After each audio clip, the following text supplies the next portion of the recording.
With more stuff online, I'm Rick Moore, and this is going to be an experiment this morning. I'm totally unprepared, but I'm in the office of Salem Mayor Kimberly Driscoll. And Mayor Driscoll, thank you for seeing me once again. Been out of the loop for the last 3 months, so in 30 seconds or less, what's going on in Salem? Well, spring has sprung in Salem. Yes. This weekend we just hosted the Mass Poetry Festival, had a lot of folks in town for that, and we're gearing up for a number of public infrastructure projects. The new MBTA commuter rail station will be starting. The power plant, hoping to convert from coal to gas, is underway in terms of their local permitting process. So we're just feeling like we're super busy. You did it in 30 seconds. That's amazing. All right, now with the power plant, what is the status of that? What's the future look like for Salem? So the power plant, 65 acres right on the waterfront, a very impressive site, and certainly something that could be transformational not only for the neighborhood but also for the entire city and our largest taxpayer.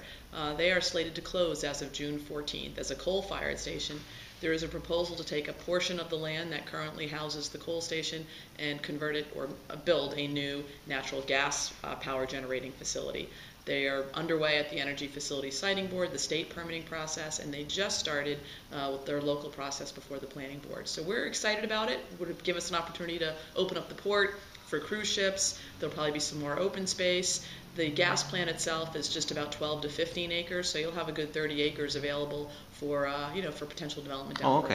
All right, and tax-wise, it's still in good shape for the city? We are fortunate that we have a hold harmless in place in terms of the current tax payment at $4.75 million. So going through 2019, we'll be able to recoup exactly that amount between the state and the private party that owns the land. After that, we'll be back on an ad valorem value. So we're hopeful that this new gas plant will be permitted and up and running and give us an opportunity to transition into something permanent. What about now the parking garage? Yeah, so the MBTA, we have the busiest commuter rail station in the system with 31 trains and 16 buses every day. But where you wait for the train is basically a platform. We call it the coldest place in America. We're pretty sure it is.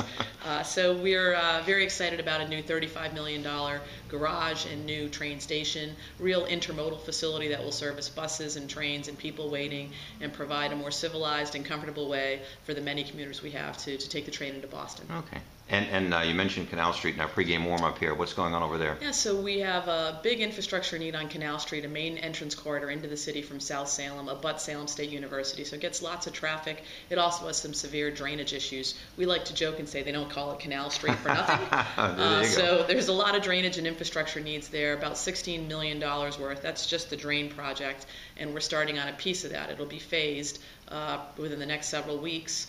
That will be disruptive and dusty and noisy, but necessary in order for us to correct the roadway, which is essentially sinking.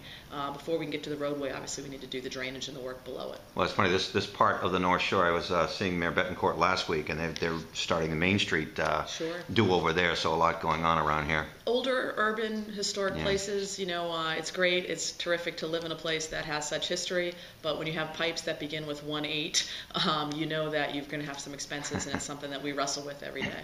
Now, last year you changed ferry providers, I believe, and that's going to be up and running again? Memorial Day, we've done a lot of work down on Blaney Street. There's still work underway to expand the pier, create a much more welcoming environment for ferry users, both commuters and visitors, and we can't wait for Memorial Day. We're hoping it's going to be a really sunny summer and folks can take advantage of getting to Salem by boat. I noticed out in front the Star Trek parking meters. What's that all about? They beep, right? They let off a little light. You can't say beam me up, Scotty. No, but we're working on that, I'm sure. We have smart meters, so they accept not only currency, but they can take credit cards or debit cards, which makes it a lot easier because many people. What about euros? I've got a few euros left over. Will they take the euros? They won't take euros. Sorry, not yet. I think the European nation is working on getting them here. And talking with the mayor's budget season, and we're coming. You're heading into the stretch run now. Yeah, we're close to everything's finalized. We've been looking closely and monitoring what's happening at the state level, both from an operational budget need and also from the transportation bill that they've been debating and hopefully will finalize soon. So much of the roads that people travel on, close to 80%, are local roads. So while the state is talking about how to fund this, it really has an impact locally. If we can see more what's called Chapter 90 dollars, we can do more paving. We've got, it was a rough winter. We've got so many roads that are in rough shape, and we're anxious to get started, but it's hard to do that unless you know exactly how much money you're going to have coming in from the state. And what about your campaign season? Yeah, it's off. We had a kickoff a week ago now, 2 weeks ago, and are excited about getting out there, talking to people one-on-one, spending some time at the doors, which I think is the best way for people to really tell you what's on their minds. And you're still enjoying this, I can see. Absolutely. All right, finally, spring activities coming up in the city. I'm going to be seeing Kate Fox, Destination Salem here soon, so gearing up again. Yeah, we got festivals almost every weekend, it feels like, which is great. Salem's a great place to visit, but it's also terrific for residents to have so much going on. We're gearing up for the second annual North Shore Pride Parade. Last year that was very successful. That'll be taking place in June. Great opportunity for our whole community to come together. Had a really good vibe to it. I mentioned the Poetry Fest that just completed. Salem Arts Fest will be coming up. This really is, we like to say, when spring starts, the curtain goes up every morning in Salem with both visitors and residents taking advantage of the great New England summer. All right, thank you very much. As Salem Mayor Kim Driscoll with more stuff online, I'm Rick Moore.